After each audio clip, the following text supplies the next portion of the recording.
Do you want to make an authentic tiramisu that will truly impress your guests? I'll show you how to make it from scratch with an easy, approachable recipe. But I'll also share professional tips and techniques to take it to the next level. That way you can choose, keep it simple, or turn it into a true Italian masterpiece. Let's make the perfect tiramisu. Choose your subtitles. Ingredients in the description. The first step will be to prepare a coffee syrup. And for this, we will need to prepare a good coffee. You can use an espresso machine like me, mocha pot, or French press. The better the coffee, the better the result. But if you want a quick solution, you can use instant coffee. Just make sure you make 1 cup. You'll need 2 tablespoons of sugar. Put in a bowl. And add the coffee. Then mix. You can also add a shot of Marsala wine, Amaretto, coffee liquor, or rum. For the next step, I'm going to show you how to easily prepare mascarpone cheese. But you can also use one from the supermarket. You will need 2 cups of whipping cream and a tablespoon of lemon juice. Yes, just 2 ingredients and some care. Pour the cream into a saucepan. You will also need a thermometer. Temperature is key. We will need to heat the cream between 185 degrees Fahrenheit and 194. Don't allow it to boil. We will add the lemon juice. Mix it. And maintain the temperature for 5 minutes. Then we will let it cool for about 15 minutes.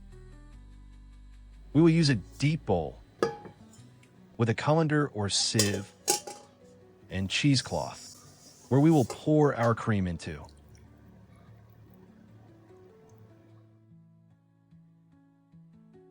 Then cover it. Don't press. Then place it in the refrigerator, letting it drain for 12 hours. The next day, it will be ready. The serum will fall on its own, and you'll get a thick, silky cream. You can now transfer your mascarpone cheese to a smaller container and store it for up to 3 days.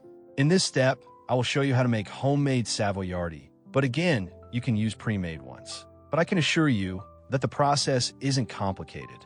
Start by preheating your oven to 350 degrees Fahrenheit. You will need 4 eggs. Separate the egg whites from the yolks. Place the egg whites in a bowl with enough room to whip them. Add a pinch of salt. Start whipping them with a mixer until they form stiff peaks.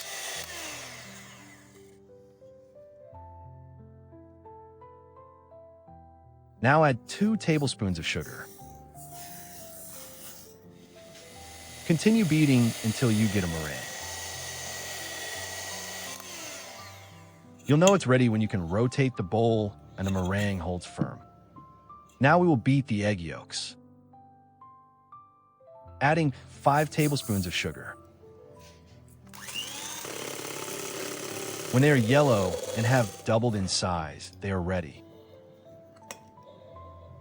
It is time to add the meringue. We will do this in several batches, using always circular movements to maintain the air in our mixture.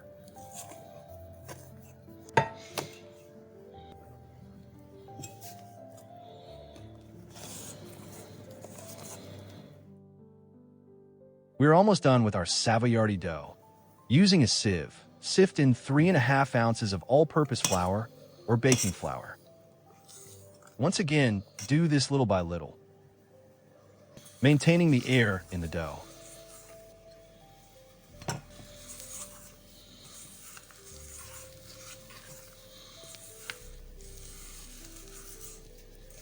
When you've incorporated all the flour, you will have a soft and fluffy dough.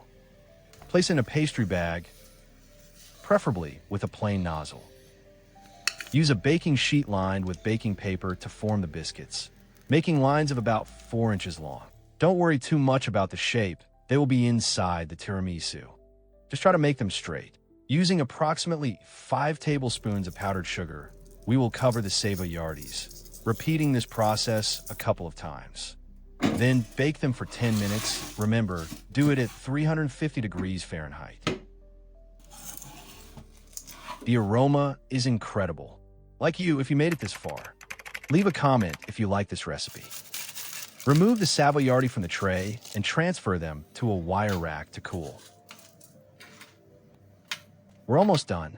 We've got the coffee syrup, the mascarpone, and the Savoiardi, but we're just missing the cream to complete the recipe.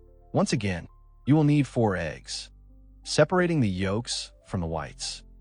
Place the egg whites in a bowl with enough room to whip them. Add 3 tablespoons of sugar. Beat until you have a firm, glossy meringue.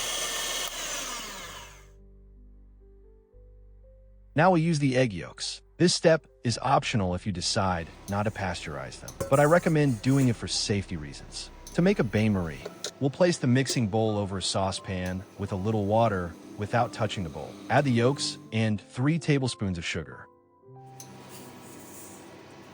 Start beating them. You should do this constantly for 10 minutes, keeping the temperature between 160 and 164 degrees Fahrenheit. After that time, cool the sweetened egg yolks with a whisk. Now you can add the mascarpone.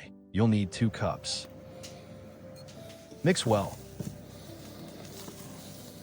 Then add the meringue, again with gentle, circular motions, little by little.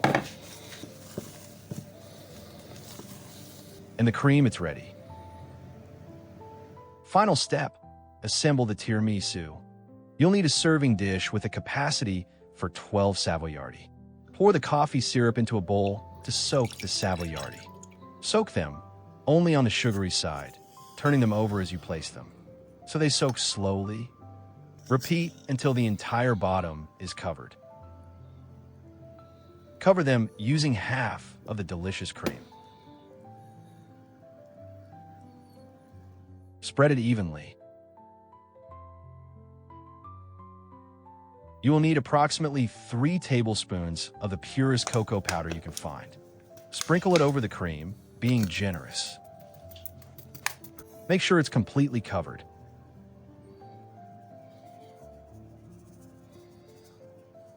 We will repeat the process with a second layer of Savoiardi,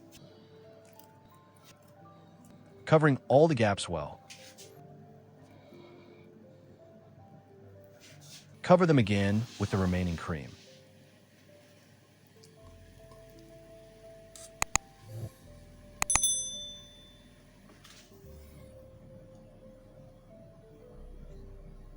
And sprinkle chocolate over the top once more. Your authentic Italian tiramisu is ready. Congratulations. But I have bad news. You'll still need to let it rest in the refrigerator for about 4 hours. While you wait, here is a serving suggestion for the final result. Use a dark plate, place a teaspoon on it, and sprinkle some powdered sugar and powdered chocolate over the plate. Then remove the teaspoon using a pair of spatulas. Cut and place the tiramisu in the center. And it's ready. If you enjoyed the video, don't forget to leave a like for more weekly videos. And we'd love to hear what your guests thought. Thanks for watching.